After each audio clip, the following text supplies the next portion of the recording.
In following the way of the ninja, you must strive to create a pattern of consistency throughout every aspect of your daily life.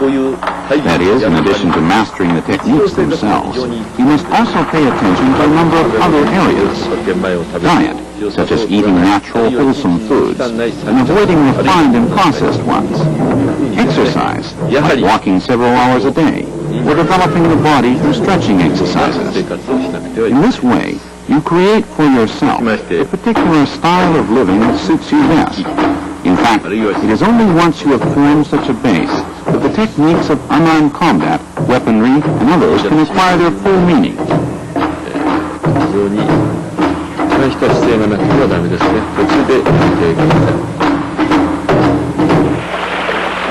This demonstration shows one result of a ninja's long years of training, the ability to intercept the murderous intent of an attacker. Dr. Hatsumi directs the intent to kill to the student in front of him, then brings the sword down. The ninja's acquired intuition warns him of impending danger, enabling him to dodge the blow at the last instant.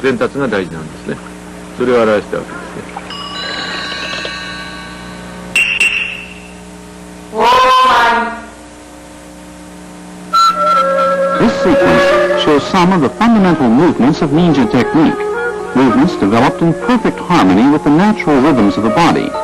Although each is basically very simple, in combination, they take on deadly effectiveness.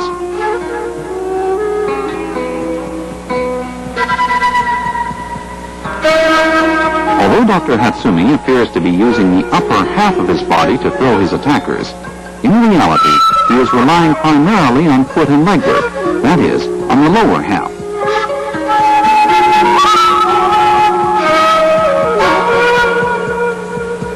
Once again, pay close attention to the footwork in this sequence. Footwork is by far the most important part of a ninja's physical training. With the center of gravity firmly planted in the lower torso and energy radiating from the pit of the stomach, all it takes is the slightest pressure on an attacker's arm to redirect the momentum of a charge to his own advantage. That's why both masters and students alike go to great lengths in taking care of their feet and legs.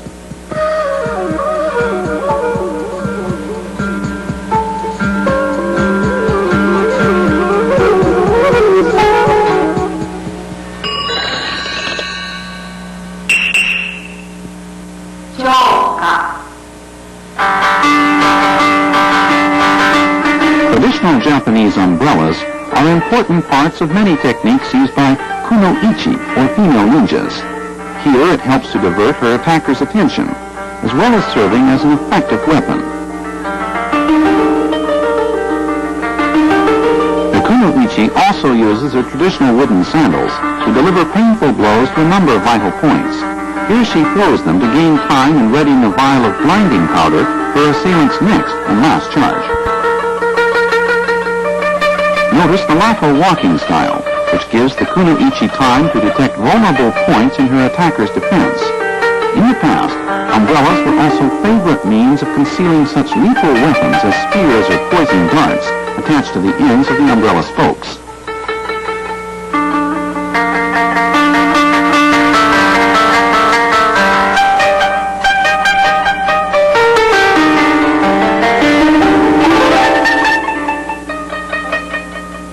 One of the most vital parts of a ninja's training is developing ingenuity in defeating an opponent. Notice how the kunoichi opens the umbrella to conceal her attack, making it all the more effective when it comes. Next, she uses the tip of the umbrella to deliver an upward strike. Also observe how many vital points she hits with the sandals: elbows, knees, tops of the feet, and shins, all in the same motion.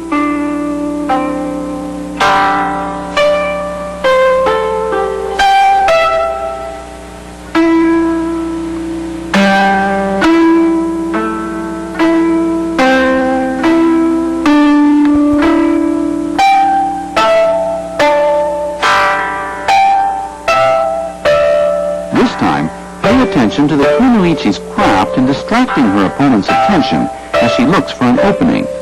This sequence is a perfect illustration of one of the basic tenets of ninja philosophy, that rather than actually defeating an opponent, the ninja leads him to defeat himself.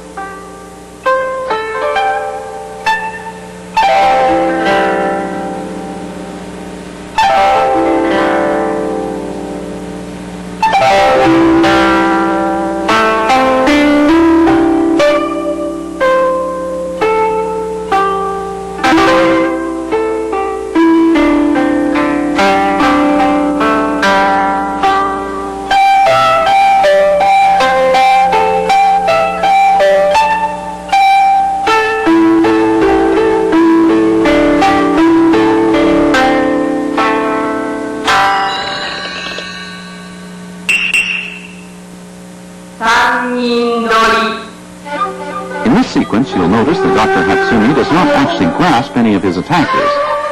Instead, he breaks free with a single continuous application of energy, the crux of all ninja techniques.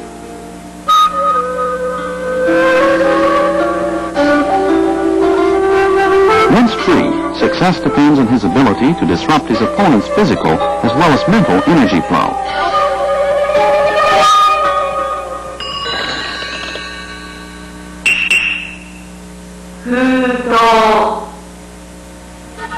The ninja does not attempt to direct an encounter with the enemy, but adjusts his moves and the intensity of his attack according to each situation. Here, as always, Dr. Hatsumi uses no more moves or energy than necessary. After applying the proper pressure holds, simply walking forward is quite sufficient to subdue his victim. Notice that Dr. Hatsumi does not grasp his attacker with his hands, throwing him instead with his entire body. He then walks forward, leaving room for neither resistance nor escape.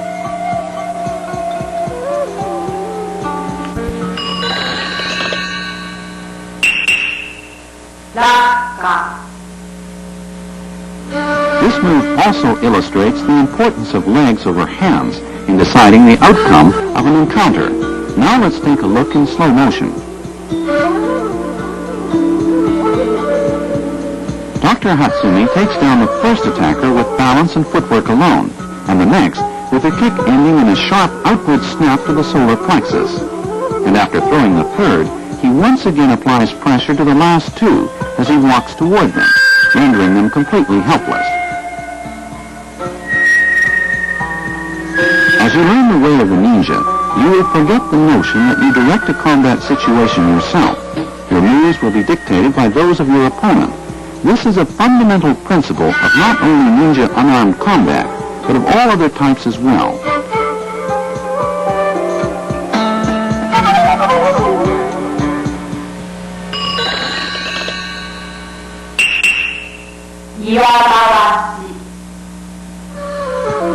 In meeting the two opponents you see here, Dr. Hatsumi secures a firm handhold, then circles to the right to immobilize both of them. Since ancient times, unarmed combat has been considered the basis of the art of war in Japan.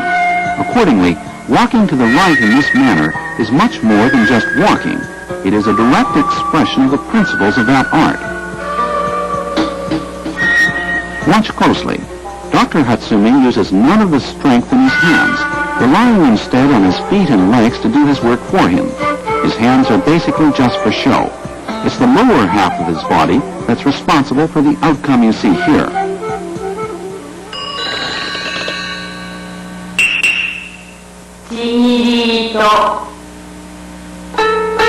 Although the kuno-ichi demonstrating these moves uses a sash containing blinding powder, a rock or other heavy object is also acceptable.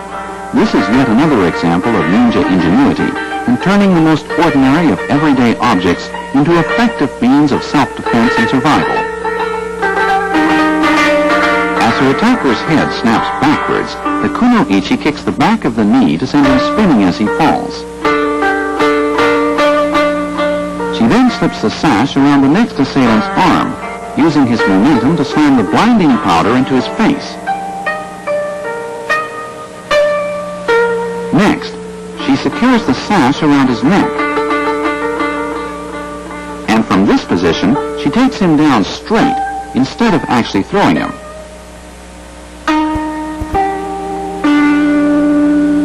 Especially for the kuno-ichi, ninja art is anything but a test of strength.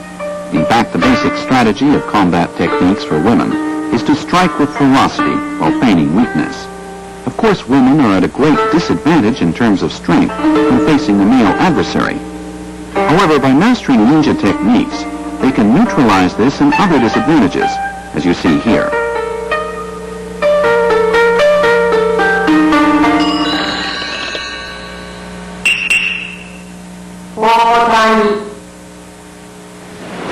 During the period of warring states, the axe was ranked as one of the 6 principal implements of Japanese warfare.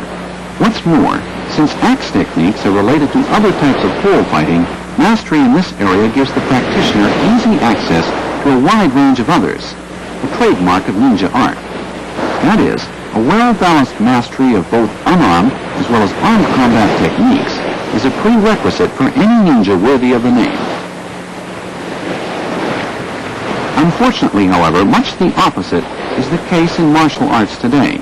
With each armed discipline limiting its students to one particular area, they find themselves helpless without their own special weapon.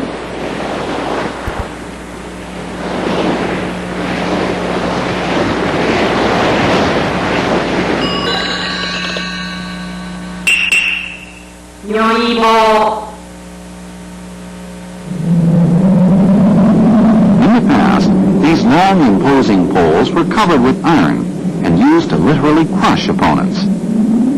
In fact, they saw extensive action at the front lines in battle, much like the tanks of today. One reason for their popularity was that since many warriors of old wore protective armor, these poles were far more effective than swords in combat.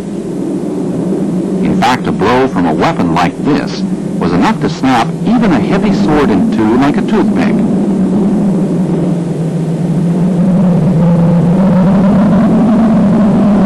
When thrown as you see here, the Nyuibo made a disconcertingly loud sound upon impact, often giving the ninja the split second he needed to take control of his opponent.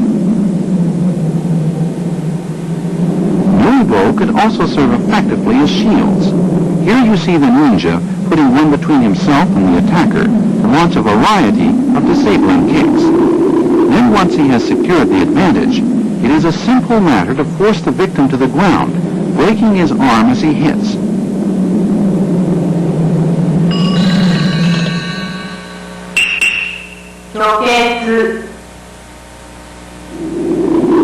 Another category which ranks in the forefront of ninja art consists of blade and chain weapons.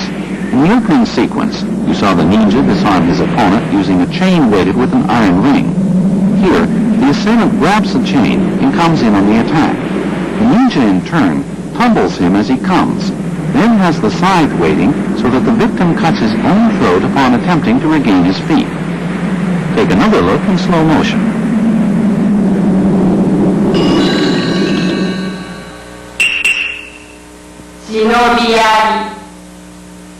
The spear you see here contains a set of reversed hooks to assist the ninja in such operations as climbing trees and scaling walls. As you will observe, these hooks can also be extremely effective in disarming adversaries and launching counterattacks. In this move, Dr. Hatsumi drives home a lethal jab to the stomach. Here, he uses the shaft to take control of his attacker, then drive him to the ground.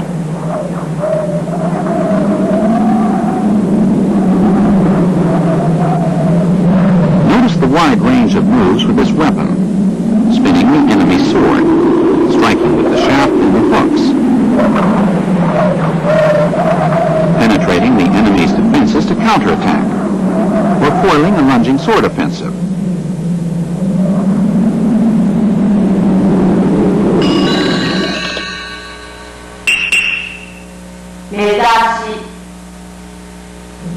Bamboo canes are another ninja favorite for concealing spears and other weapons. They may also be filled with copper rods, which make them very effective in fracturing bones. Here you see the ninja sweep his opponent's leg and release the concealed spear, thereby gaining the advantage for the final attack to the spine.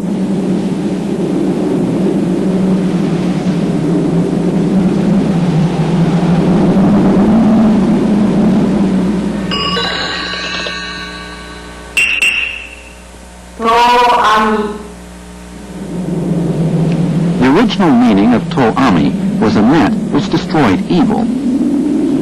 Ninja of old were extremely resourceful in devising applications for this tool of the trade.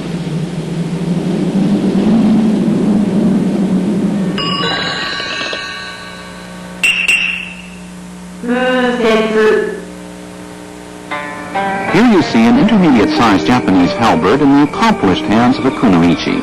Like most ninja weapons, this one also comes in a wide assortment of shapes and sizes. Pay close attention to the natural progression with which the kunoichi dispatches her attackers. Now let's take a closer look. She disarms the first with an upward swing, then cuts deep into the back. she uses the momentum of her first strike to propel the halberd shaft into her opponent's face. Finally, she slashes his chances of future combat.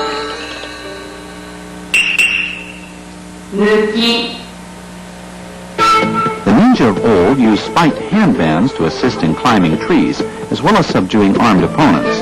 Here you see Dr. Hatsumi demonstrate their effectiveness against 3 attackers.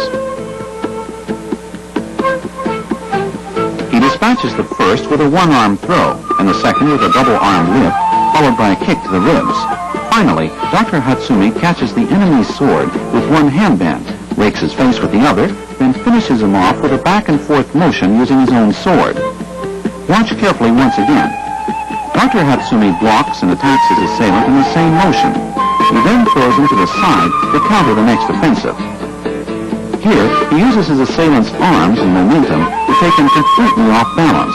This exposes the rib cage for a crushing kick. Finally, after catching his opponent's sword with his right mental handband, he rips the face with his left. Now in control, he takes his victim to the ground with his legs, using the sword for leverage as well as for its deadly blade.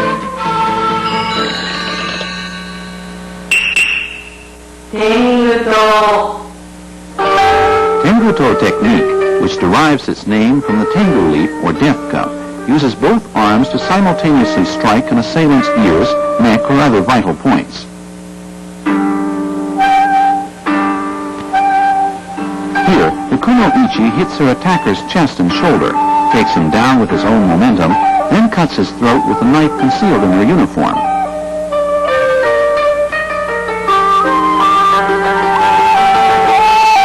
You'll notice that the kuno-ichi strikes with both hands open. What's more, only after she is in complete control does she actually take hold of her opponent, since this would mean losing the speed necessary for an effective takedown.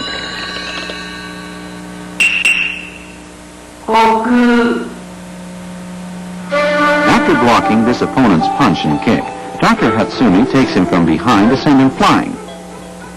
Imagine your body as a spinning top, throwing your opponent naturally as you spin. This also gives you a perfect chance to strike a number of vital points.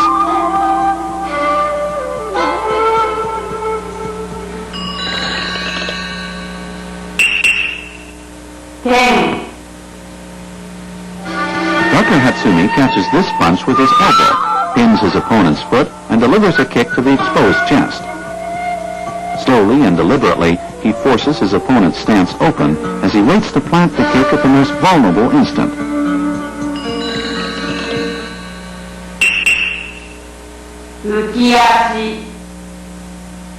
Here as well, notice how Dr. Hatsumi simply redirects his attacker's momentum.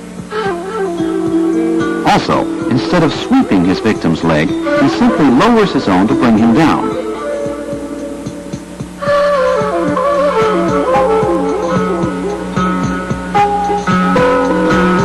As you follow Dr. Hatsumi's moves in this sequence, you'll notice that each flows naturally from the preceding one, and with the final application of pressure, he has his victim totally immobilized.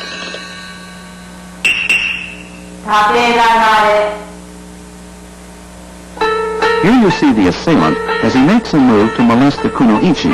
Before he can actually touch her, however, she drives him diagonally backwards and down with this well-connected series of moves. Block takes the arm, controls the face, and the takedown by collapsing the leg. Her knee in his leg, her foot on his wrist, her hand pins his jaw. This time pay special attention to the legwork of the kuno-ichi. She takes her opponent down by striking the back of the knee with her own. And after pinning him at point after point, she is in position to deliver her final 2 blows to the neck.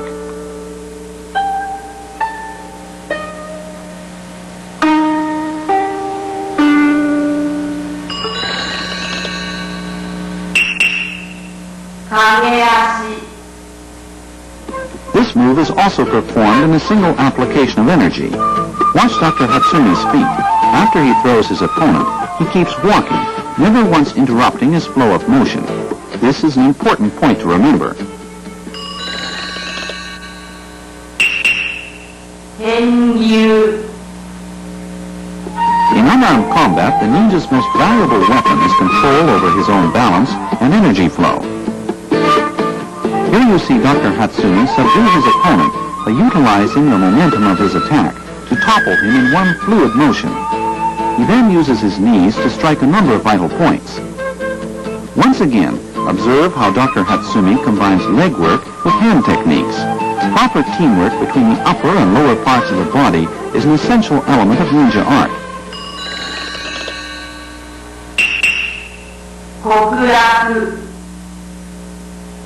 One of the most important parts of ninja training is acquiring the ability to react instinctively to the demands of each individual combat situation. Here, the assailant comes down with both arms, and the response a simultaneous right-left combination to the throat, then the ribs. After his initial strike, Dr. Hatsumi rolls backwards, slamming his opponent's face into the ground while delivering an elbow to the groin. And twisting out from under his victim, he breaks the leg with a leg lock.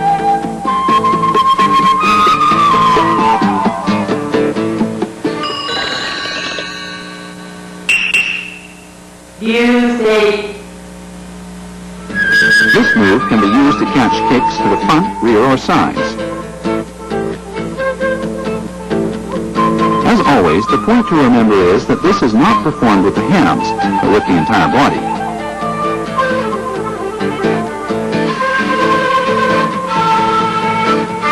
Here, once Dr. Hatsumi has the leg, he breaks it as he forces his opponent down. This is known as Jigoku Dori, or the hell hold.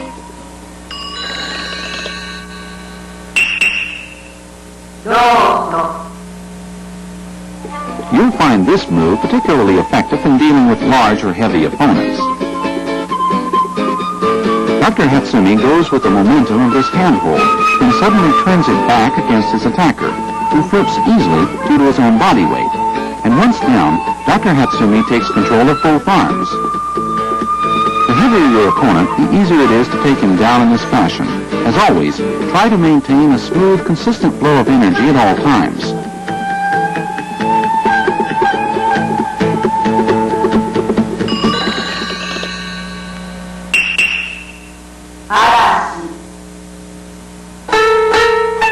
The kuno-ichi breaks this stranglehold with blows to the ears, neck, and chest. For her final strike, she chooses a jarring inside swing kick to the face. Performed correctly, this move can be used to level much heavier opponents. It demands the skillful use of the palms and soles of the feet.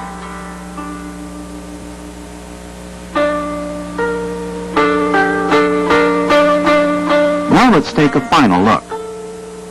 The kuno-ichi springs as both her palms strike the ears, the chop to the carotid artery, the straightforward takedown kick, and finally the inside swing kick.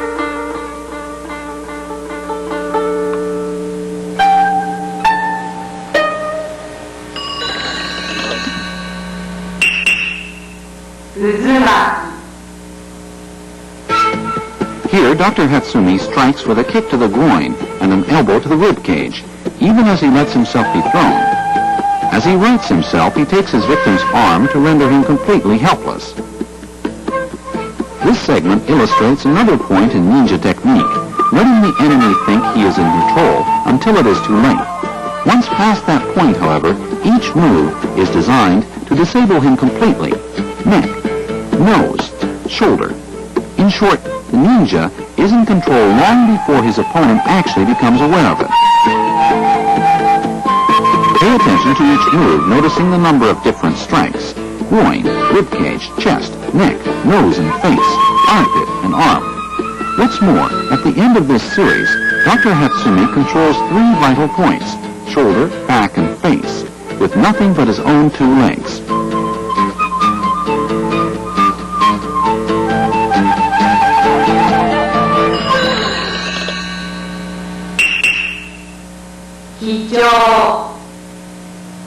Here, Dr. Hatsumi sends an attacker flying with this high-low kick combination.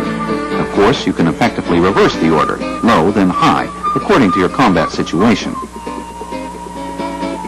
With practice, you gain effective striking power anywhere on an opponent's body. Hatsumi.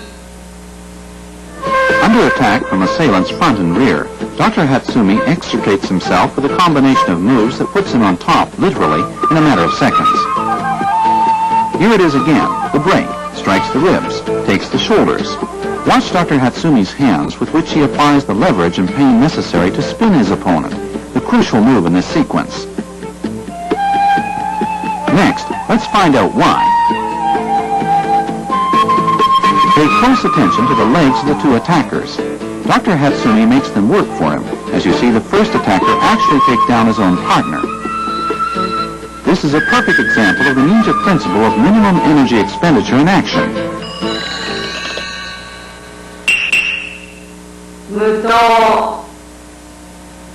Although it looks like Dr. Hatsumi is taking down this attacker with his neck alone, in reality, leg work and overall balance are the keys in this throw. Once this move is fully mastered, the ninja can throw opponents in this manner with a single application of energy.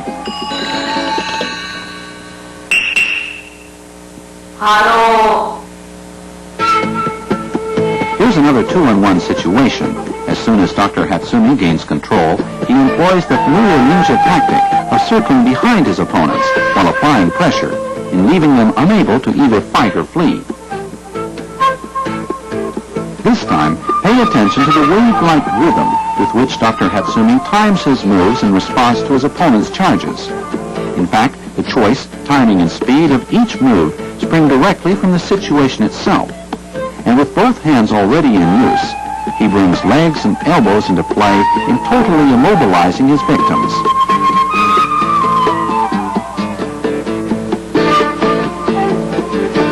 Intercepting the forearm of the first assailant, Dr. Hatsumi brings it down with a sharp twist as the second comes in with a lunging blow. Once he is in control of his assailants, he turns them very deliberately. When one extends his arm, he takes it. The first rule in the ninja code of conduct says never initiate an aggressive action. Always wait for your adversary to make the first move.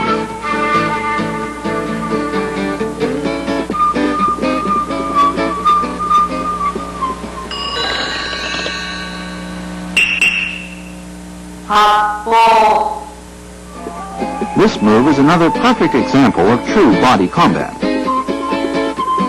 It is neither the hands nor the legs, but the entire body functioning as a single unit which throws the opponent. With success depending primarily on balance and timing, the skillful use of this move requires almost no energy expenditure.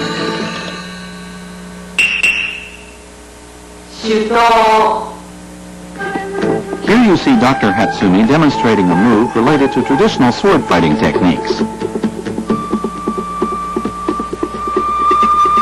In this case, however, the sword is used as a shield rather than a cutting instrument.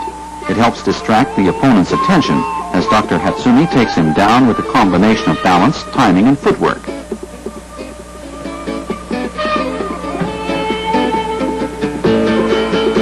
Look once again.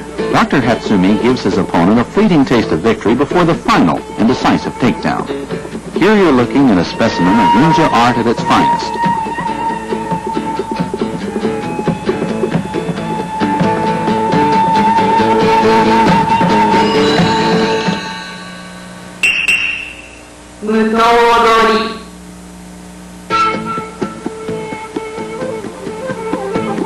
The ninja of old often used this series of moves to defend themselves against a group of sword-wielding assailants. There are, of course, a great many variations. First, let's look at the entire sequence.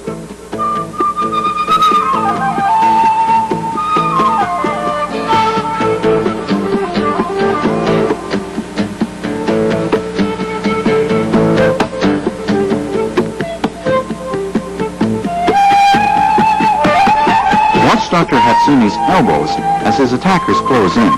He does not use his hands, but his elbows and entire body in subduing them one after another. In ninja art, the trainee begins the study of elbow techniques only after mastering a basic level of proficiency. Dr. Hatsumi uses his hands only when taking control of the last attacker's sword.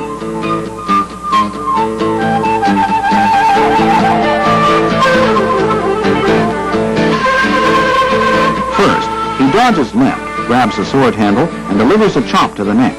And after making an upward cut to the groin, Dr. Hatsumi pushes his victim aside. Next, he dodges right to take control of both elbows, and breaking the right one, he throws his assailant out of the way. Third, he lands a chop to the underarm and incapacitates the right arm before driving the attacker's sword deep into his throat. And finally, Dr. Hatsumi strikes his attacker's elbow with his own elbow and reverses his hands. And with the sword pressed firmly against his throat, the attacker cuts his own throat as he falls.